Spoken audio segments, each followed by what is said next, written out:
नमस्कार साथियों। आज की हमारी क्लास है यूपी असिस्टेंट प्रोफेसर के पाठ्यक्रम में लगी हुई अन्य गद्य विधाओं की रचना अपनी खबर। तो साथियों हम देखते हैं कि अपनी खबर कौन सी विधा है, कौन से लेखक है इसके, किस वर्ष इसका प्रकाशन हुआ। तो साथियों प्रारंभ करते हैं हम आज की क्लास। साथियों ये मैंने फोटो लिया है, मूल पुस्तक से लिया है और ये पांडे बेचन शर्मा उग्र जी हैं। तो इनकी रचना है एक बेवाक और आत्महंता आत्मकथा अपनी खबर, पांडे बेचन शर्मा उग्र। तो साथियों ये मैंने 3 पेज लिए हैं, किताब से ही लगा लिए क्योंकि थोड़ा समझ में आ जाए। पांडे बेचन शर्मा उग्र जी के निजी व्यक्तित्व क्या है कि जन्म होता है इनका 1900 में, चुनार जिला मिर्जापुर। 14 वर्ष की आयु तक ये पढ़ने के बजाय यानी स्कूल जाने के बजाय गलियों और सड़कों पर घूमा करते हैं। 1915 से इनकी पढ़ाई शुरुआत होती है, अतः 1920 में जेल जाने से शिक्षा फिर अवरोध हो जाता है और 1921 में इनकी रिहाई हो जाती है। और आगे से 1921 से 1924 तक दैनिक पत्र है आज। बनारस में उसका संपादन करते हैं बनारस, सॉरी संपादन नहीं, गलत निकल गया। 1921 से 1924 तक दैनिक पत्र आज बनारस में इनकी कहानियां, कविताएं, व्यंग आदि का लेखन कार्य होता है। उसके बाद कलकत्ता में मतवाला के संपादकीय सहयोगी बनते हैं ये। और 1926 से 1927 में जेल यात्रा करते हैं। उसके बाद 1938 से 1938 बम्बई जाकर फिल्म लेखन। 1939 से 1945 के दौरान मध्य प्रदेश से प्रकाशित। अब साथियों यहाँ ध्यान देने वाली बात है कि मध्य प्रदेश से प्रकाशित होने वाली कुछ पत्रिकाएं थी, कुछ पत्र थे जिनमें इन्होंने लेखन कार्य भी किया और उनका संपादन भी किया। तो वो कौन कौन सी थी? स्वराज, बीड़ा और विक्रम। ये हमको ध्यान रखनी है क्योंकि ये है इसका मेन मतलब जिसमें इस पेपर में आने वाला कि पूछ लिया जाए, चार पत्रिकाओं के नाम लिख दिए जाए और पूछा जाए कि मध्य प्रदेश से प्रकाशित न होने वाली रचना वो पत्रिका कौन सी है। 3 तो ये होंगी, स्वराज, बीड़ा और विक्रम। तीसरी कोई भी रख दी जाए या आज पत्रिका रख दी जाए, जबकि आज पत्रिका बनारस से प्रकाशित होती है। तो हमें इसी तरीके से इसको पढ़ना है। उसके बाद में 1947 में मिर्जापुर से मतवाला का पुनर्प्रकाशन भी ये करते हैं। मतवाला का पुनर्प्रकाशन करते हैं। आदि पत्रों में लेखन संपादन किया, सॉरी, लेकिन 1950 से 52 में पुनः कलकत्ता और फिर 1953 से मृत्यु पर्यंत यानी 1953 से 1967 तक ये दिल्ली में रहते हैं, वहां इनकी मृत्यु हो जाती है। आगे देखते जाती हूँ हम कि आगे क्या है कि फागुन प्रमुख प्रकाशित पुस्तकें। साथियों इनकी प्रमुख प्रकाशित पुस्तकें तो बहुत सारी हैं, लेकिन हम इनकी प्रमुख प्रकाशित पुस्तकें देखेंगे जो आए दिन एग्जामों में आती है, उनको हम देखते हैं। तो चॉकलेट, चंद हसीनों के खतूत, फागुन के दिन 4, सरकार तुम्हारी आंखों में, घंटा। अब ये साथियों घंटा इनका प्रथम उपन्यास है, 1924 में आया और घंटा इनका प्रथम उपन्यास है। हम इसको याद रखेंगे क्योंकि ये पूछ लिया जाता है कि पांडे विजय शर्मा उग्र जी का प्रथम उपन्यास कौन सा है और किस समय प्रकाशित होता है। तो वो है घंटा। इसके बाद दिल्ली का दलाल, सराबी, यह कंचन से काया, पीली इमारत, चित्र विचित्र, काल कोठरी, कंचन घट, सनकी अमीर, जब सारा आलम सोता है, कला का पुरस्कार, मुक्ता, जी जी जी, कड़ी में कोयला, गालिब उग्र तथा अपनी खबर। ये उग्र जी की प्रमुख प्रकाशित पुस्तकें हैं। अगर मैं स्पीड से बोल रही हूँ तो आप कम स्पीड में करके इसको देख सकते हैं, और अगर आपको ये लग रहा है स्पीड कम है तो बढ़ा के देख सकते हैं साथियों। उसके बाद में हम देखते हैं कि आगे आगे मैंने ये पेज लगाया है, इसका मतलब आपको पता चलेगा कि पांडे भूषण शर्मा उग्र जी ने अपनी खबर आत्मकथा को 17 भागों में विभाजित किया है, यानी 17 भागों में विभाजित किया है। तो हम उसको देखते हैं कि दिग्दर्शन पहला इनका जो पार्ट है, यानी पहला पाठ मान लीजिए आप, पहला पार्ट है दिग्दर्शन, प्रवेश और अपनी खबर। अब साथियों हम देखेंगे यहाँ हमारे लिए ये पॉइंट वाली बात हो जाती है। अगर ये पूछ लिया जाए कि अपनी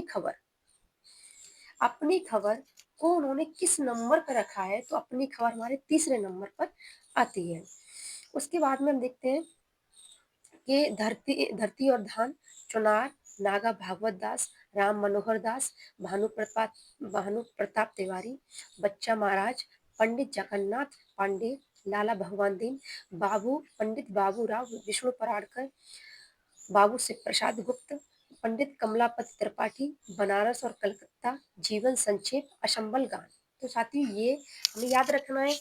अगर सब याद हो जाते हैं तो और अच्छी बात है, अगर नहीं भी याद होते हैं तो आप पहले को याद रखिए दिग्दर्शन, और दूसरा है आपका सॉरी सॉरी सॉरी दूसरा है आपका प्रवेश, यानी दिग्दर्शन, प्रवेश, और एक इसमें महत्वपूर्ण तीन तो आपको याद रखने ही रखने हैं, दिग्दर्शन, प्रवेश और अपनी खबर। अपनी खबर किस नंबर पे आती है? तीसरे नंबर पे। और लास्ट का है आपका असंबल गान। उसके बाद में साथियों हम देखते हैं दिग्दर्शन मैंने लिया है कि उन्होंने अपने जीवन के बारे में पहले पेजों में यानी प्रथम पृष्ठों में, पहले के शुरुआती एक दो पेज है उनमें क्या लिखा है पंडित जी ने, ये जो लाइन है ना ये एकदम छू जाती है हृदय को। आप सुनो इसको, उस चीज को महसूस करो, क्योंकि जब तक पाठक लेखनी को महसूस नहीं करता, उसको अनुभूत नहीं करता, तब तक हमें कुछ लगता नहीं है, समझ में नहीं आता। अब इस चीज को आप इन लाइनों को महसूस कर सकते हैं कि पांडे जी कह रहे हैं कि मैंने क्या क्या नहीं किया, मैंने क्या क्या नहीं किया, किस किस तरह की ठोकरें नहीं खाई, किस किस के आगे मस्तिष्क नहीं झुकाया, मेरे राम आपको न पहचानने के सबब, जब जन्म जन्म जग दुख दसों दिस पायो। ये पंडित जी ने दिग्दर्शन में लिखा है। आशा के जाल में फंस योर मोस्ट ओबीडियंट सर्वेंट बन, नीचों को मैंने परम प्रसन्न प्रेम पूर्वक प्रभु प्रभु पुकारा। यानी जो लोग नीच थे ना, उनको ही मैंने प्रभु प्रभु पुकारा। क्यों? कि उनकी हालात कुछ ऐसे थे उस समय। मैंने द्वार द्वार बार बार मुंह फैलाया दीनता सुनाए सुनाने, लेकिन किसी ने उसमें एक मुट्ठी धूल तक नहीं डाली। भोजन और कपड़े के लिए पागल बना बना यत्र तत्र सर्वत्र झक मारता फिरा, प्राणों से भी अधिक प्रिय आत्मसम्मान त्याग कर खलों के सामने मैंने खाली पेट खोल खोल कर दिखलाया है। साथियों ऐसा महसूस होना चाहिए कि ये हमारा दर्द है, ये उग्र जी का दर्द नहीं, ये हमारा दर्द है। सच कहता हूँ, कौन सा ऐसा नीच नाच होगा जो लघु लोग ने मुझ बेशरम को न नचाया होगा, किंतु आह लालच से ललचाने के सिवाय नाथ हाथ कुछ नहीं लगे। तुलसीदास विनय। अब साथियों अभी आते हैं मेरे हैंड नोट से, जो मैंने किताब से पॉइंट टू पॉइंट लिखा है, कि जो पेपरों में हमारे आने लायक है। इससे बाहर भी आ सकता है, मैं ये नहीं कहती, ये नहीं कह रही कि इससे आएगा, लेकिन हाँ इतना है कि इससे आएगा जरूर। अगर अपनी खबर आत्मकथा से कथा से कुछ भी प्रश्न बनता है तो इससे आएगा जरूर, और ये नहीं कह सकती इससे बाहर नहीं आएगा। तो आप देखिए, यूपी असिस्टेंट प्रोफेसर 2026 से 18-19 अप्रैल को हमारी परीक्षा होने वाली है, उसके लिए ये मैंने नोट्स तैयार किया है। तो आशा करती हूँ आपको अच्छा लगेगा। ठीक है, तो आत्मकथा अपनी खबर 1960, लेखक है इसके पांडे बेचन शर्मा उग्र। पांडे बेचन शर्मा उग्र जी का जन्म कब हुआ था होता है 29 सितंबर 1900 को। मृत्यु कब होती है 23 मार्च 1967 में, दिल्ली में होती है इनकी मृत्यु। उसके बाद में निवासी कहाँ के थे? यूपी मिर्जापुर जिले के चुनार तहसील के सुदूरपुर बम्मन टोली के रहने वाले थे। इनके पिता का नाम क्या है ये पूछ लिया जाता साथियों, ये माता पिता का यूपी के पेपर में अक्सर पूछ लिए जाते हैं कि फलाने के पिता कौन है, फलाने की माता कौन है। तो हमें इनको एक नज़र डाल लेनी चाहिए इन पे, मेरी समझ ये कहती है कि डालने, क्योंकि पिछले एग्जाम में आपने देखा होगा कि पूछ लिया जाता है, पूछ लिया भी गया है कि इनके पिता हैं बैजनाथ पांडे, माता है जयकल्लू, जिनको जयकल्ली नाम से बुलाते हैं सभी। इनका नाम यानी उग्र जी का नाम क्या था? कि मनिक बेचन पांडे। मनिक बेचन पांडे, उम्र 60 वर्ष, यानी 60 वर्ष की उम्र में पांडे जी यानी पांडे बेचन शर्मा उग्र जी अपनी आत्मकथा को लिख रहे हैं। 60 वर्ष की उम्र में लिख रहे हैं। तो इनका नाम मनिक बेचन पांडे क्यों पड़ा, यानी बेचन क्यों पड़ा? बेचन इसीलिए पड़ा क्योंकि इनसे जन्मे इनसे पहले जन्म लिया इनके भाई बहनों ने, यानी ये 12 बहन भाई थे। तो इनसे पहले जन्म उनमें से कुछ बचे नहीं थे, मतलब मर जाते थे वो। तो इनकी माँ ने इनको बेच दिया, इसीलिए इनका नाम लिखा मनक बेचन पांडे। और इस आत्मकथा में उन्होंने शुरुआती अपने प्रारंभिक 20 वर्षों का वर्णन किया है। मैंने शायद इसको लिखा है, ना लिखा हो तो आप इसको नोट कर लेना कि पांडे बेचन शर्मा उग्र जी ने अपनी आत्मकथा में अपनी आत्मकथा अपनी खबर में कितने वर्षों का उल्लेख किया है? तो प्रारंभ के यानी प्रारंभिक 20 वर्षों का उल्लेख उन्होंने किया है। अब देखते हैं साथी थोड़ा सा इनके और भी उपन्यास हैं उन पे पहले चर्चा कर लेते हैं, उसके बाद में हम आते हैं अपनी खबर आत्मकथा पे। तो पूछ लिया था कि उपन्यास यानी उग्र जी के उपन्यास कौन-कौन से हैं? तो घंटा, घंटा 1924 प्रथम उपन्यास है। उग्र जी का प्रथम उपन्यास कौन-सा है? घंटा। कौन से सन में प्रकाशन हुआ इसका? 1924। दूसरा आता है चंद हसीनों के खतूत, चंद हसीनों के खतूत। तो ये कब आता है साथियों? चंद हसीनों के खतूत 1927 में आता है, 1927 में आता है और ये इम्पोर्टेंट है, यहाँ पे देखिए 1927 में आता है। ये पत्रात्मक प्रविधि, ये पत्रात्मक प्रविधि या शैली में लिखा गया हिंदी का प्रथम उपन्यास है।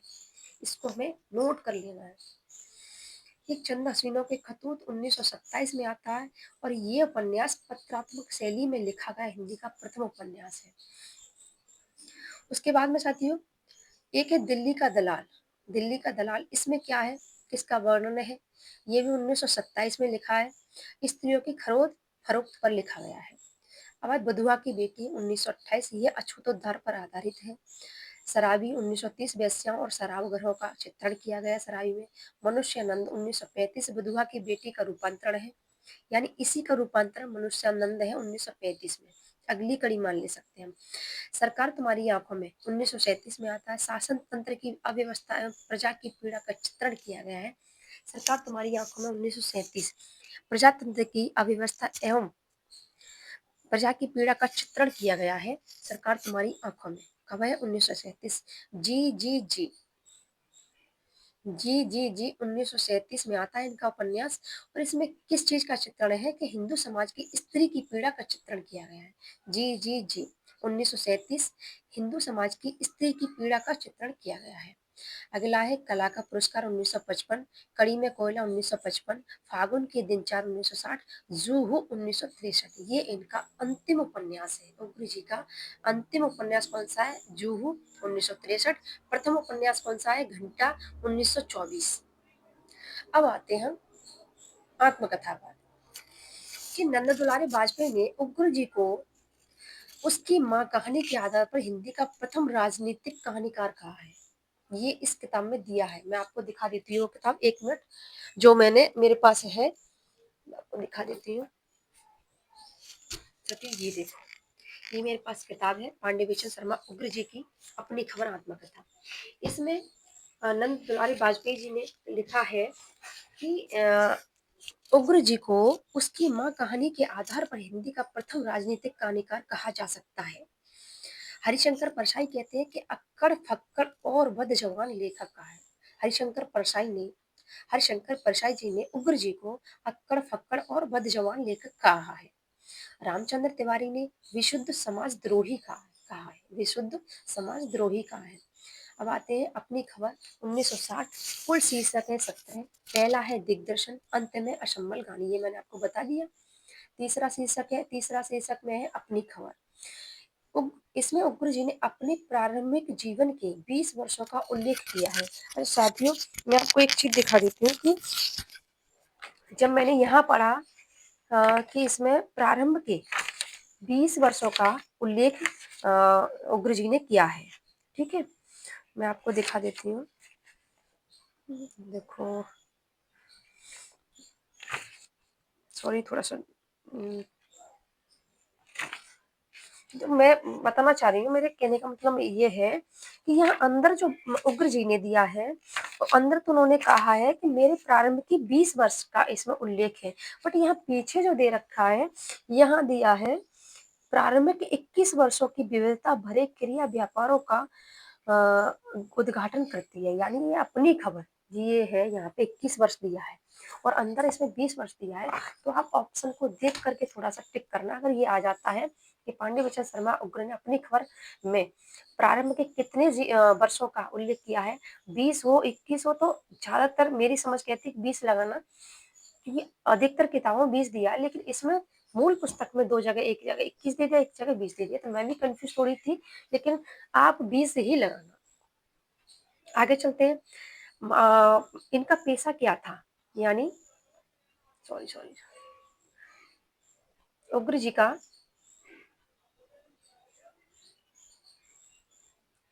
उग्र जी का पेशा क्या था। ये कहा है उग्र जी का पेशा क्या था, तो अखबार नवीसी, यानी अखबार नवीसी का मतलब होता है पत्र संपादन। अफसाना नवीसी यानी कहानी लेखन। अब अगला है अंग्रेजी में उग्र जी ने सॉरी अंग्रेजी में रामलीला में उग्र जी ने लक्ष्मण भरत और सीता जी यानी जानकी का अभिनय करते थे। उग्र जी को एक टके में बेच दिया था, उन पैसों से माँ ने गुड़ मंगाकर खा लिया था। मैंने ये किताब से पॉइंट पॉइंट लेकर के मैंने ये चीज लिखा है कि उग्र जी को कितने रुपए में बेचा था, एक टके में बेचा था, उन पैसों का माँ ने क्या किया था, गुड़ मंगा के खा लिया था। उग्र जी ने रामलीला में किस किस की भूमिका निभाई है, तो लक्ष्मण भरत और सीता जी।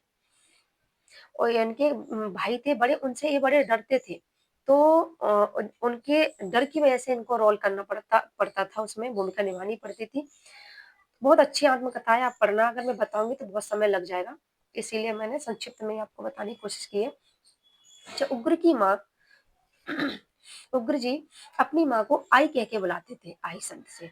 तो एक दिन जब ये उग्र जी कुछ मांगते, माँ नहीं देती, तो ये थोड़े रोने लग जाते, और जब इनको दे देती थी तो ये बड़े खुश होते उग्र जी। तो उनकी माँ ने कहा है उस समय, जब ये खुश हो गए, खाने पीने के लिए इनको मिल गया, तो ये कहते हैं कि माँ कहती है, यानी उग्र जी की माँ के शब्द है कि पेट में पड़ा चारा तो नाचे लगा बेचारा।